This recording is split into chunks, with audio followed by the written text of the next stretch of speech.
And thank you, Blessy. Thank you to the Enterprise Center for involving us in this important effort. We are excited to be here with you today to help raise awareness for PPP Round 2 and help you all with improving your access to the program and your preparation for the program and making sure you understand the process as it relates to you and your businesses.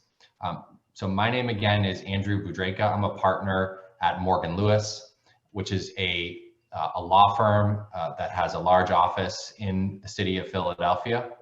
Today, I'm joined by my colleagues Jamal Hill, Ben Stango, and Scott Berman.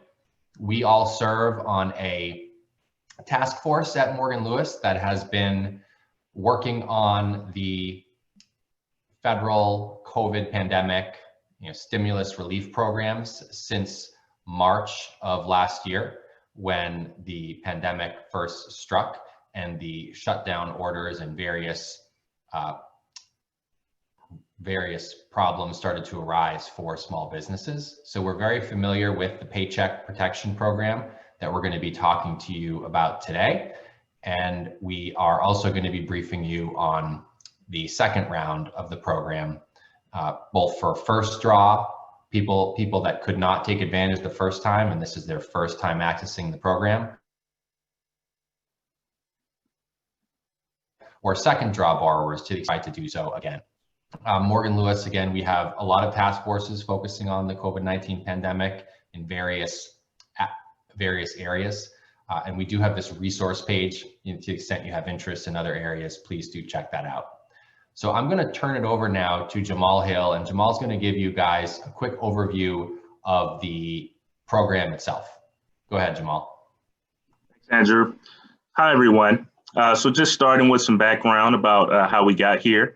So the CARES Act, which was passed in last March, that provided for the initial Paycheck Protection Program. And the bill that was recently passed last December, it provided for an additional $900 billion in pandemic relief, $285 billion of which is dedicated to the extension and expansion of the PPP program. So this new relief package revives the PPP program. It reopens and strengthens it for first-time and second-time borrowers, but it also extends the lifetime of the program until March 31st of this year.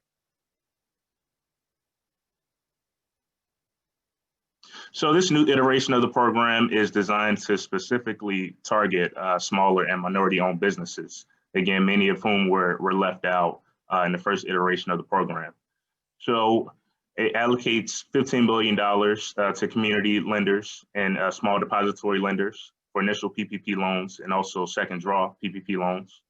$35 billion are earmarked for first-time borrowers, and $15 billion of that $35 billion goes to smaller first-time borrowers with 10 or fewer employees, or loans of less than $250,000 in low-income areas.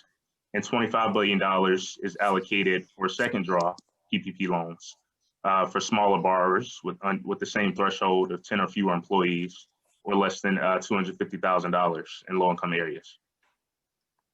So the new first-time PPP loans were made available starting on this past Monday, only for community financial institutions.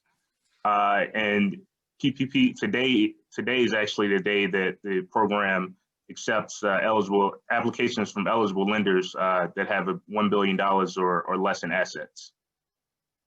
So starting next Tuesday, January 19th, participating financial institutions will be able to make first or second draw loan requests for all eligible, and that's all eligible lenders. As with the first iteration, PPP loan funds will be available on a first come, first served basis.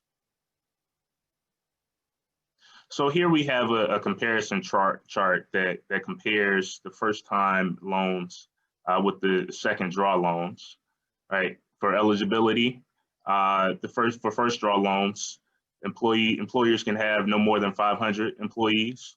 For second draw loans, that threshold is 300 employees. The same affiliation rules apply to first draw loans as well as second draw loans. and we'll go into a bit more detail about those affiliation rules a bit later. We also note that for the second draw loans, the employer must have used or planned to use the full amount of the original PPP loan. And they also must have experienced a 25% reduction in revenue in the first, second, or third, or fourth quarter of 2020 relative to that corresponding quarter from 2019. Maximum loan amounts for first draw loans, the maximum you could receive is $10 million. For second draw loans, that maximum is $2 million.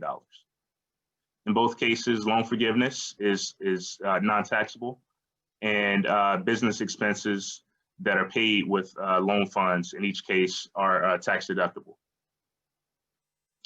So we do note to receive forgiveness, full forgiveness, 60%, in both cases, 60% of the cost allocation must be used for payroll funds, and 40% must be used for non-payroll costs.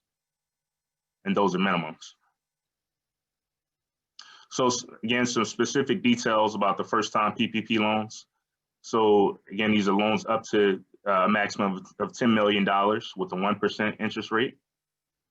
And the loan amount is the lesser of the $10 million maximum and 2.5 times the borrower's average monthly payroll over the past 12 months, for the prior 12 months.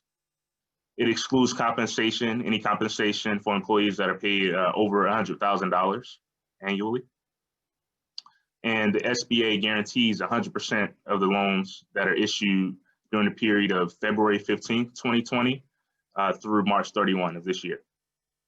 And so these are just some examples. This is a non-exhaustive list, but these are some good examples of what the loan proceeds could actually cover. So again, for forgiveness, we note that it is, a completely 100% forgivable loan, provided that the borrower spends at least 60% of the loan on payroll costs over a time period or a covered period, as we call it, between 8 weeks and 24 weeks. But that remaining 40% must still be allocated towards expenses that are allowed during that covered period. Now, the amount of forgiveness you receive will be reduced if greater than 40% are used toward payroll costs or non-payroll costs, if there are any reductions in headcount, or for reductions in salaries that are greater than 25%. So now I'm going to hand it over to my colleague, Ben Stango, who's going to talk more about the PPP loan application.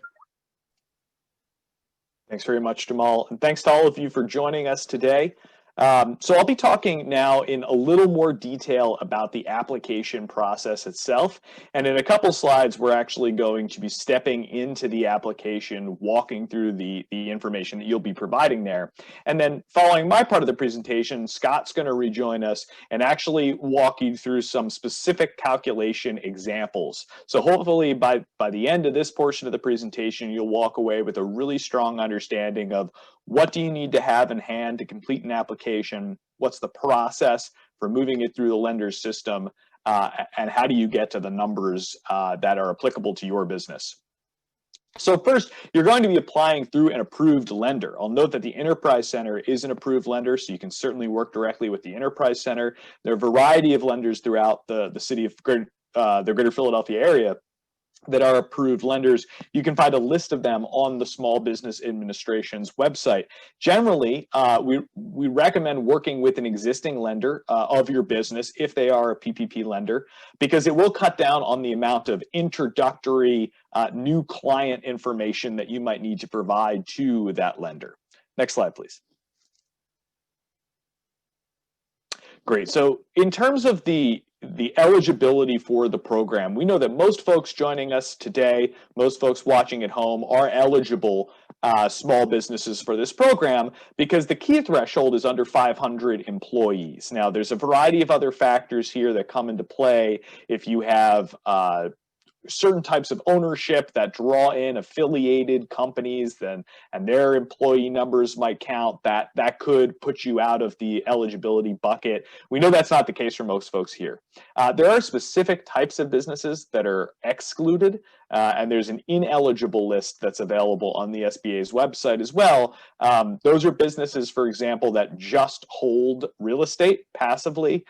Private clubs are ineligible. There's quite a mixed assortment of ineligible businesses, not exhaustive by any means in what's in the legislation, but available on the SBA's website. And we certainly recommend taking a look at that excluded list to make sure that you don't fall into any of those categories. Sole proprietors, independent contractors, and self-employed persons are certainly eligible for the program. And new to this expansion of the PPP is the inclusion of 501c6 organizations. C3s are already eligible and are eligible for the extension. Next slide, please. All right, so now you see on your screen the actual application for the PPP loan. We'll walk through some of these fields, and I'll try to provide some additional commentary on what exactly is going to be required here.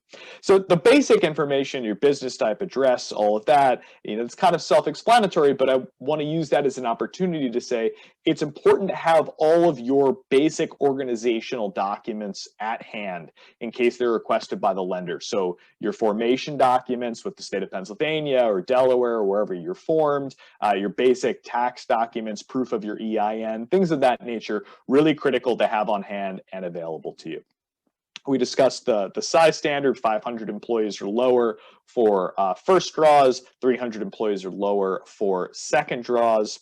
Monthly payroll information. So this is something that, as I mentioned, Scott is going to go into in detail in terms of calculating payroll if it's a single person, if you're the only owner of your business and you just take draws from the business.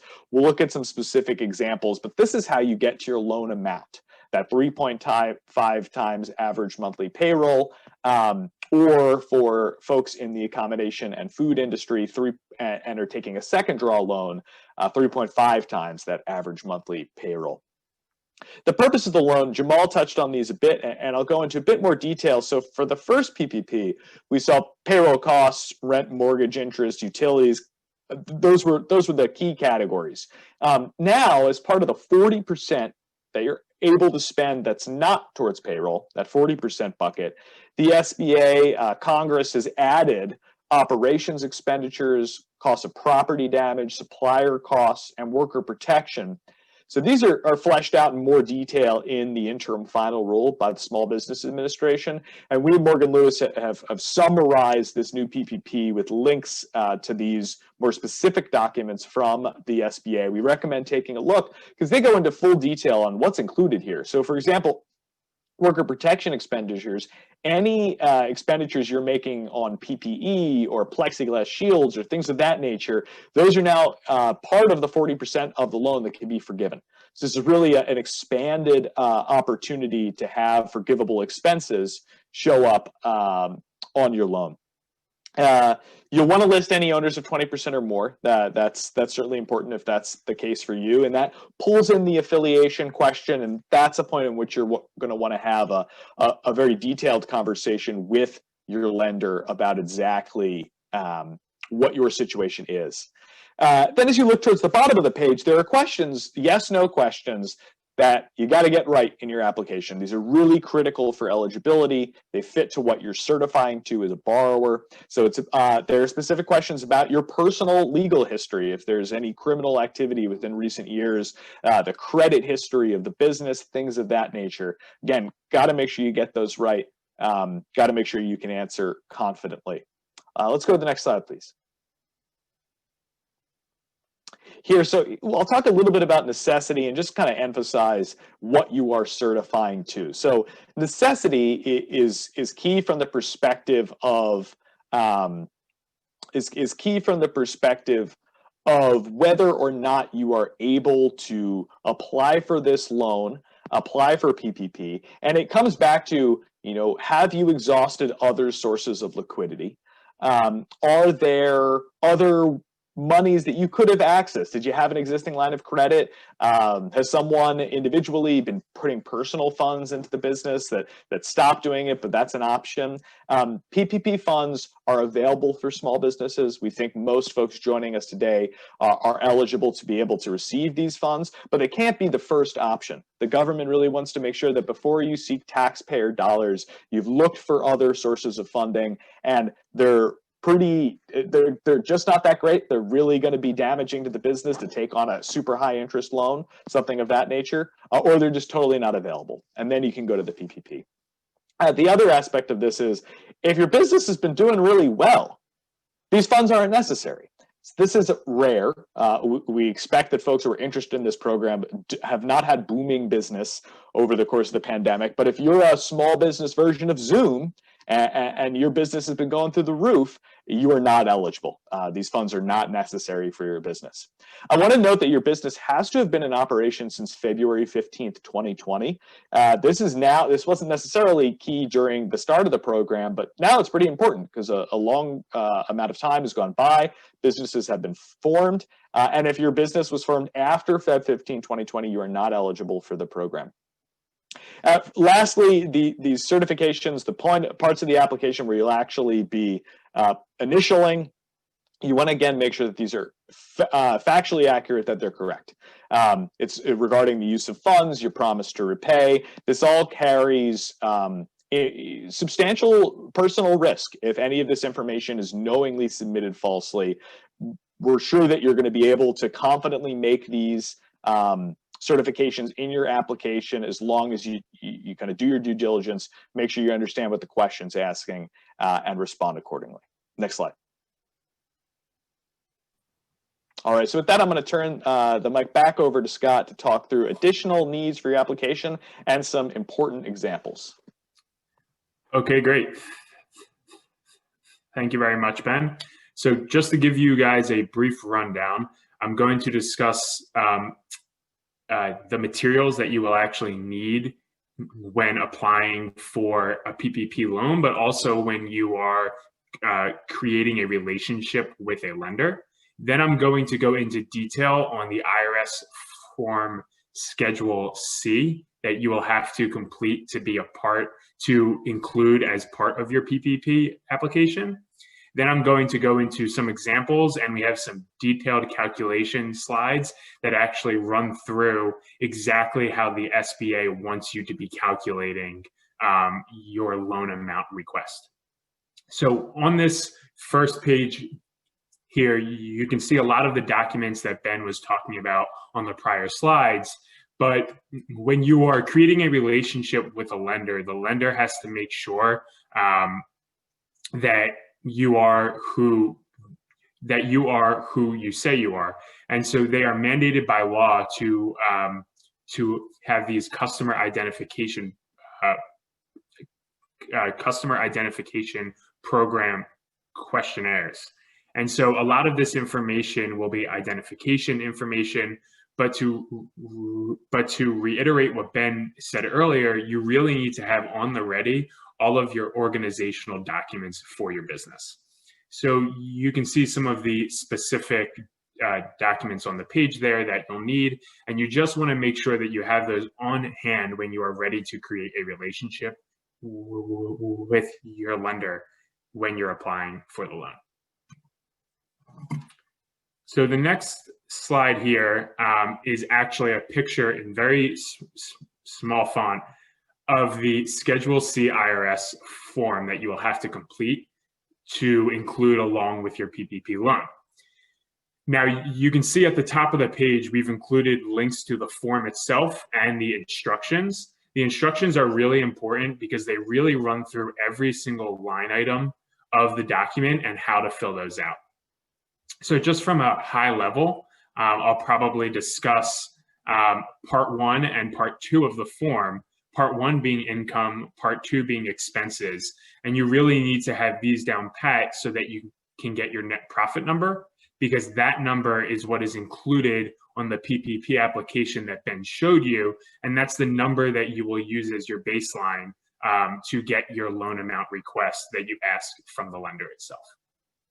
So you can see some of the key items on the slide here for part one are your gross receipts, and that's going to be your revenues for the year. Your returns and allowances, which are just things like if you run a clothing business and you have customers come in and they return a purchase, that's where those types of things fit. And then your cost of goods sold is actually page 2 of the form that we don't have here, but the instructions run through exactly how to get your cost of goods sold. And they basically give you an option for if you keep track of your inventories themselves, or if you don't have a method for that, that's fine. The instructions run through that. But your gross profit will be your gross receipts minus your returns minus your cost of goods sold. And then you take that gross profit number and you add in other income, which again, the instructions go into detail on, but it's going to be things like tax credits. And once you take those two numbers, that gives you your gross income. Then part 2 of the form is your expenses. Again, you can see a bunch of different line items there. You can see advertising, interest, you can see employee benefit programs, utilities, wages. There's a lot of line items that the instructions run through, but essentially you will get your expenses for all of those line items and you will total them onto line item number 28. Once you get your expenses and you have your gross income, you can take your expenses, subtract them from your gross income, and that gives you your tentative profit. You are then going to take your expenses for your business use of your home, if that applies to you. And again, the instructions go into detail on that, but you'll take that out of that tentative profit number, and that will give you your net profit number on line item number 31. This is very important because that line item is what you are going to include in the PPP application loan amount request that Ben discussed before. So I'm going to pass through these slides relatively quickly so we can get to the examples, but slide 21 that I'm showing you here and slide 22, which are the two calculations, the first slide being for businesses without employees and the second slide being for businesses with employees. These come directly from the SBA IFR, so it's really important to follow these instructions. But on this next slide, we're just going to run through some quick examples. And in the appendix of the slides, if you want to refer back later, we have detailed calculations for how to apply these to specific examples. And we will, of course, address your questions at the end of the presentation. So the first example that I'm going to run through on the left is just a barbershop. And let's say you run a barbershop, and after you run through the Schedule C form, you found that you have $10,000 in net profit. Again, that's finding your gross income, finding your expenses, subtracting your expenses from your gross income, and you find your gross profit number is $10,000. You'll see on the prior slides that we run through and we show you the multiplier that you'll apply. So because a barbershop is not considered a restaurant or food services business, a business like that will apply the 2.5x multiplier.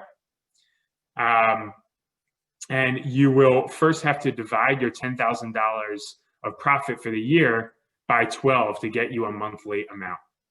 So if you divide $10,000 by 12, you get $833 and change. You will then take a 2.5 multiplier to that number, and that will get you your loan request amount. And that's going to be somewhere above $2,000 for a business like that has a $10,000 profit for the year.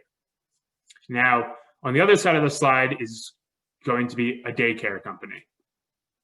Let's say because during the pandemic, a daycare was having a hard time getting clients because a lot of kids were home from work, were home from school, and their parents were home from work.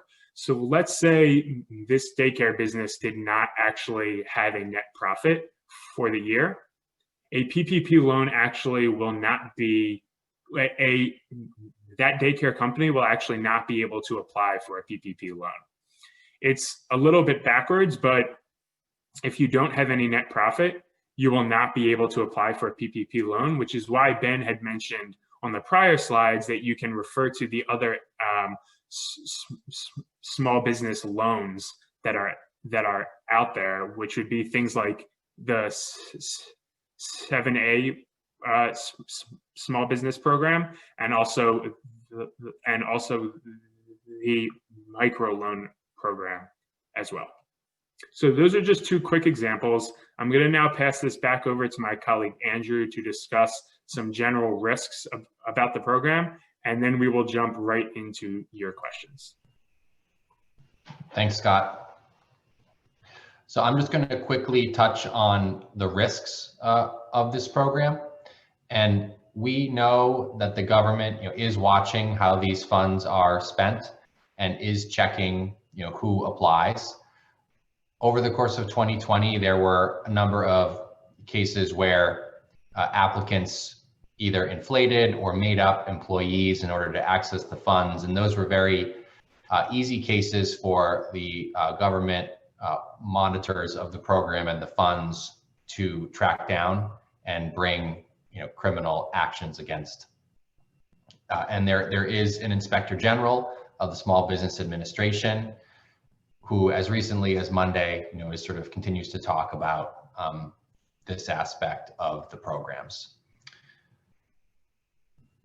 Even if you win, this says government investigations, and responding to those questions can take a lot of time. They can be expensive and intrusive. And then if you are investigated, there are serious risks associated with any fraud in connection with the program. So just a reminder to make sure you put down accurate information and you have contemporaneous support for the numbers and the calculations and the employee counting that you're providing to access this program. Next slide.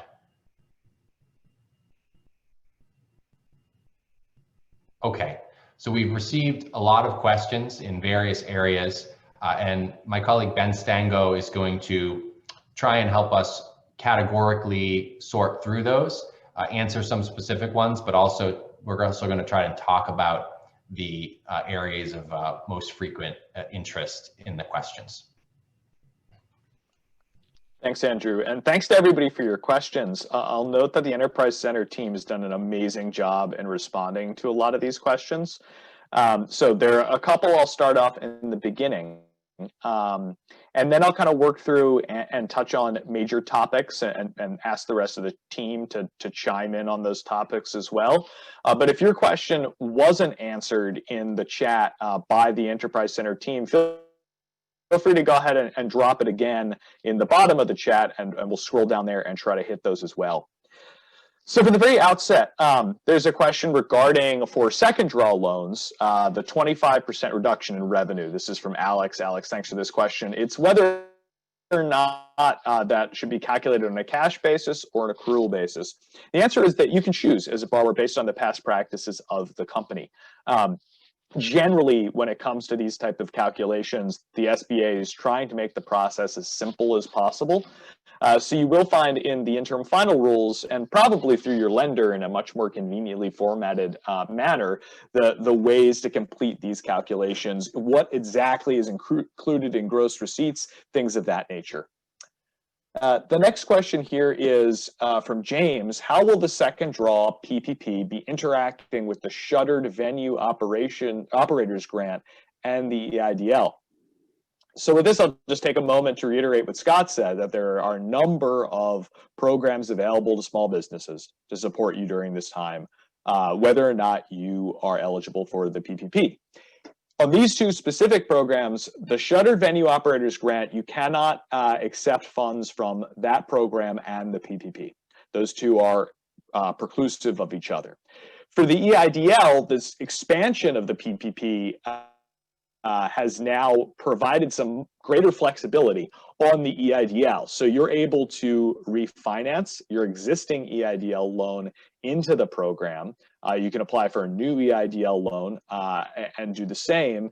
And your advance from the EIDL that is a grant is no longer a reduction in your PPP amount. They're now complementary. Okay. So there's a lot of questions here about the 2.5x versus 3.5x of calculating your loan amount. Also questions about what is factored into those numbers. Is it just payroll or are those other categories involved? Does anybody from the team want to jump in and kind of walk through how you get to your loan amount or touch on any of these other topics? Yes, sure. I can walk through that quickly. Let me just go back to the slide here that shows these. So you can see here, we've got the really detailed steps for how to calculate your loan amount if you are a business that has employees. And if we're going to the 2.5x versus the 3.5x, that specifically, the difference there applies in the second draw loans and not the first draw. And the 3.5x is a carve out for hospitality and food services businesses. But in the first round of the PPP, if you have not yet received a loan, and so you're not applying for a second PPP loan, you're applying for your first, you would use the 2.5x, not the 3.5. And Scott, this might be a good moment to go to the slides towards the end of the presentation with some of those simple calculations, just to give people a picture of what Sure. some of these calcs look like. Do you mind talking through those? Sure. So we've got a slide here for businesses with no employees, and then a slide here for businesses with employees. It's important to note again that that the key form here is really the Schedule C. But if you are a business that has employees, you also will have to look at the IRS Form 941 because you will have to take in your taxable wages and tips in there for that number. But this slide here walks you through some of the different income numbers and some of the different expenses that you would include to get to your net profit. And then you follow the steps on the other side of the slide to kind of get to what your loan request amount would be. And again, so the examples we have here are for businesses that actually had a net profit. But again, if you did not have a net profit, you will not be able to apply for a PPP loan, which is why there are additional programs out there that you should be able to leverage from the SBA. Hopefully that answers some of the questions, Ben. Yeah, that's great. Thank you, Scott. Yep. So we just got a question in. Can you start over with a new lender? Yeah, that's a good question and a good opportunity to talk a little bit about the relationship between borrowers and lenders. So the answer is yes, you can certainly start over with a new lender. The key thing here is, as we saw in the prior program, and this is a program that will move quickly. It ends March 31st. We expect there to be a pretty hefty bottleneck at different lenders when it comes to processing applications and moving this along. But now lenders and the SBA are positioned to move more quickly. So all of this is to say that if you have an existing relationship with a lender and your past experiences with them have been positive, they seem like they're equipped to be able to process PPP quickly, that's probably the best place to start, because you won't need to go through the KYC, the Know Your Customer process that Scott described, providing them all of the information you've already provided to that lender. You have, hopefully a relationship with some individuals there who can make the process run more smoothly. So that's generally where we encourage people to look in the first instance, but you're certainly welcome to go to another lender. There's nothing requiring you to stick with your first lender if, say, you didn't have a great experience the first time around with the PPP, or generally you're a first-time borrower for the PPP, but you just want to work with somebody who's not your current lender. That's perfectly acceptable. The important thing is that you do have a lender you're comfortable interacting with. I say that because there's a lot of information that comes down from the SBA and Treasury on this program. Changes, tweaks, calculations, all things of that nature. We at Morgan Lewis will stay on top of that information, publish materials on our website, and generally try to disseminate it. But the more that you're able to be in conversation with your lender as changes are made, that this lender is something that as an entity, a person that you can really interact with and get information from, that would be, I think that's the type of relationship, that's the type of interaction that you're looking for.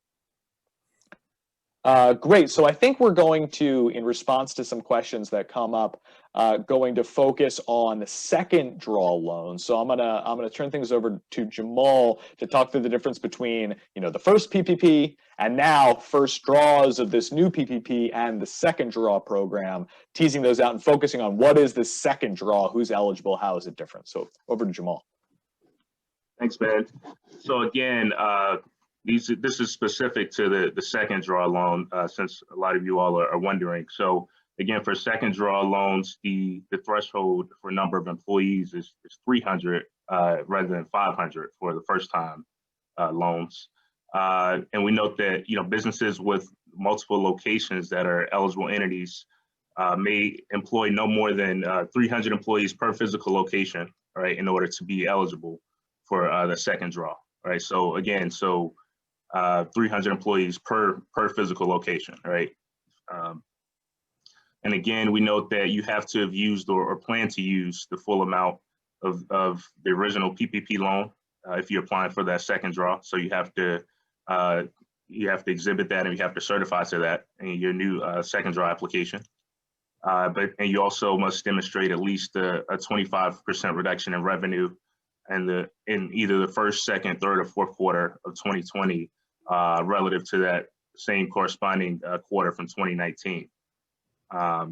If you all have any specific other questions about the second draw loans, you can just drop it in the chat, and we'll be happy to answer them as best as we can.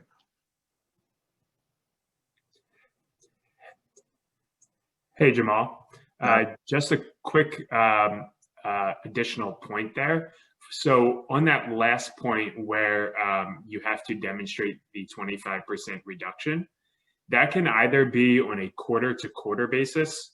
So quarter one of 2020 versus quarter one of 2019, or quarter two versus quarter two in 2020 versus 2019. It can also be on an annualized basis if you're a business that doesn't necessarily track your revenues on a quarter-to-quarter basis, and you kind of only have those annualized numbers. Your lender and the SBA will accept documentation for the revenue reduction if you provide it to them on an annualized basis as well. And we do just have one additional thing here that we could walk through. So just to highlight again, I mentioned earlier that there's an exception for accommodation and food services businesses for the second draw loans.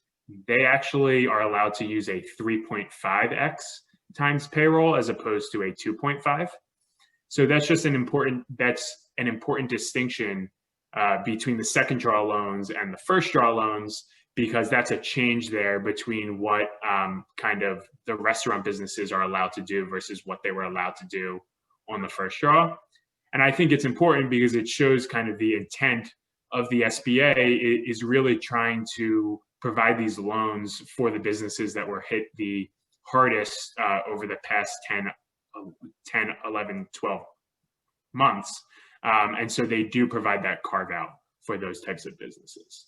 And again, just to highlight, as Scott notes, that's only for the accommodation and food services industries that you have the 3.5 or 3.5 times the average monthly payroll instead of the 2.5 times for the second draw. So.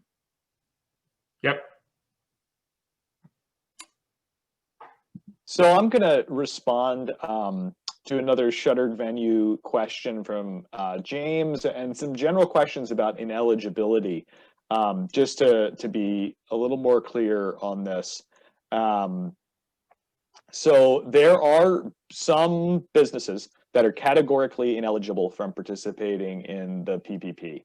And that set of businesses, I listed some of them before. Again, I recommend checking them out on the SBA website. They include pawn shops, private clubs, a variety of businesses in a wide range of areas. But also, there are even if you qualify for the PPP, there are certain things that will preclude you from receiving funds. So first is if your business is engaged in any illegal activity, if you're a household employer, if an owner of 20% or more of the equity of your business is currently incarcerated for any felony. That's another factor that might come into play.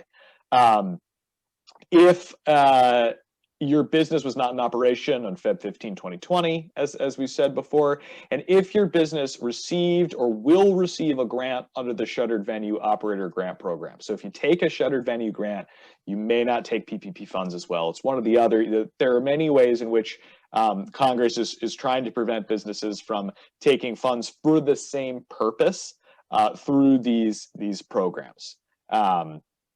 So that's an important factor there, and then the public company element, which likely doesn't apply to any folks here. The one last category that I'll emphasize as well is permanently closed businesses. If your business is shuttered, you are not eligible to take funds, say, to pay off existing debts or things of that nature. That's another factor regarding ineligibility that we want to emphasize.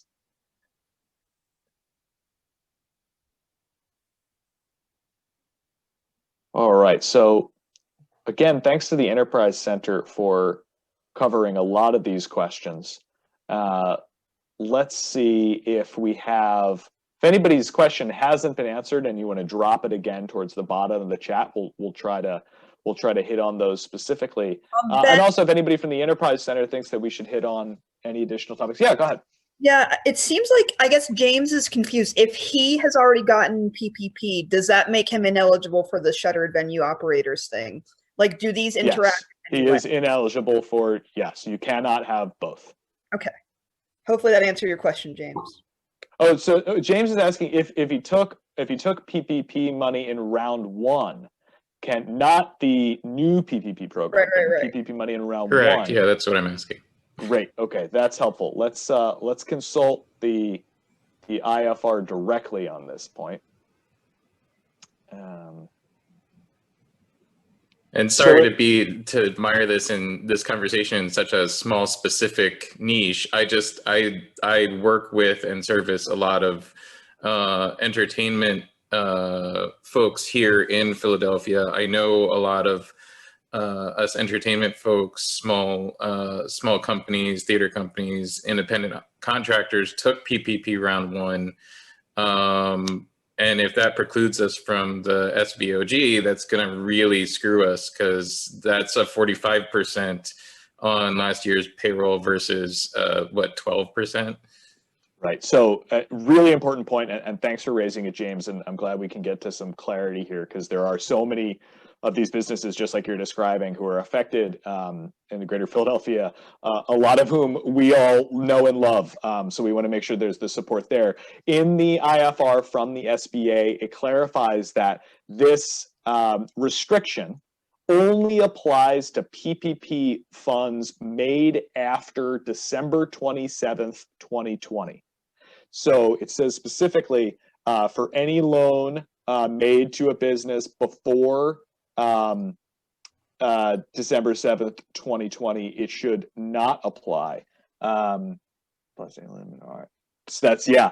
I'm reading it here off the IFR. I'm not going back into the statute to confirm generally, but it seems the way that this is written is that it only applies to new PPP funds taken after December 27th, 2020, not PPP borrowers in the first round. So I had a caveat that, it's kind of a niche question we'd want to take a little more time with, but it very much seems, and I think we'd assume that this would the Congress would not preclude borrowers from taking funding from a new program when in the prior program they were able to benefit and they're still facing problems. So that's, to summarize, it seems like if you've taken PPP before December 27, 2020, you may still take funds through the shuttered venue program. But if you take a new PPP loan after December 27, 2020, you may not take funds through the shuttered venue program as well.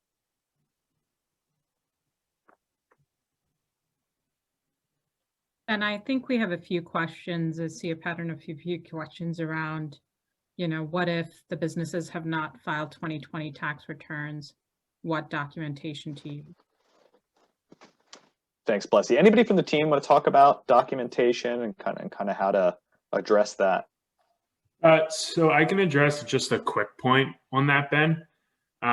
You will have to file the Schedule C regardless. That needs to be filed to be submitted along with your PPP loan.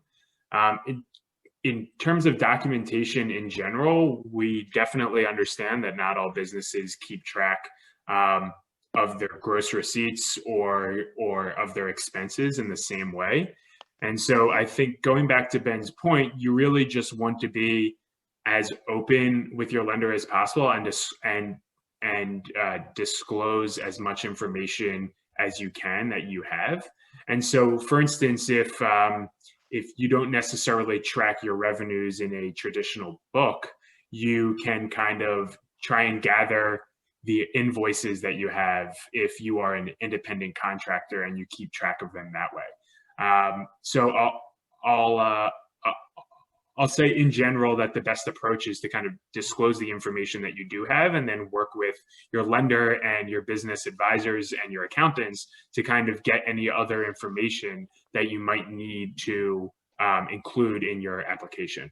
But I will pass that back to Ben to see if. I think that's spot on, Scott. That's great. That's great. While you were discussing that, we received some additional questions here about net profits and employees, and let me try to clarify this point. So the goal of the program, the main thrust of the PPP, is to support paychecks. It's the Paycheck Protection Program. It's built around paychecks and payroll. So whereas there are lots of bells and whistles and all sorts of changes that have been made, fundamentally, the way that this program was originally created was to give forgivable loans to businesses that were based on their employees' paychecks so that the businesses could keep those employees employed during the pandemic. There was the 25% initially extra that they could spend on general business costs, and then that changed to 40%. It increased, which kind of muddled the original goal of the program. But we bring it back to, this is about keeping employees employed. So when you're doing your calculations, if you are a business with employees, the amount of the loan you're eligible for is based on those employees' paychecks, is based on payroll. It's the 2.5 times average monthly payroll. But if you don't have employees, the SBA has provided another way for you as the individual who owns and operates this business and draws an income from this business to be able to receive a loan. It's kind of coming up with a different way of doing the calculation, since it doesn't fit into the easy bucket of, you got employees, you calculate the payroll, you figure out your loan. So for this, they look at net profits as the proxy for payroll. So if you have employees, the employees and those payroll numbers will inform the calculations for your loan. If you don't have employees, you're going to be using this alternative method for doing the calculations that's solely based on your net profits. And that's the basis on which you will determine the amount of the loan for which you're eligible. And then in terms of the accounting, so this is in terms of the reduction. I see a question on accounting. It is cash or accrual accounting for determining the quarter-to-quarter reduction in your profits. Again, I'll say that is just for second draw. The 25% reduction in profits that you need to show is just for second draw PPP loans. You've already taken a PPP loan, you've spent it, or you have a plan to spend it, and you're taking another one because you've had a 25% drop in net profits. that is just for that program. For first-time PPP borrowers, you do not need to show that deduction. You just need to certify to the necessity of the funds. Thanks, Ben. Also, I will add, the 2.5 times or 3.5 times multipliers. It's sort of interesting to think back as to why 2.5 times the average monthly payroll was chosen. And I think at the time of the original legislation, the thinking in Congress was that this would be to provide support for 2.5 months as a basis of payroll, because that was wishfully the thought as to how long it might take to support businesses through the COVID-19 pandemic, which has clearly carried on for a lot longer than that original period. And it has now just sort of stayed as a vestige of the first program in the second round as the multiplier, even though originally it had to do with the thinking at the time of how long the federal government wanted to provide this type of payroll support. Thanks, Andrew. So I think that brings us right to the end of the presentation. Really appreciate all the engagement and questions. As we said, the Enterprise Center is doing a tremendous amount of work in this area. They're processing applications. They're pushing out a lot of really valuable information. So stay engaged with them throughout the process. We in Morgan Lewis will be providing as materials to the Enterprise Center as the program develops to support you. So with that, I'll turn it back over to the Enterprise Center to close things out.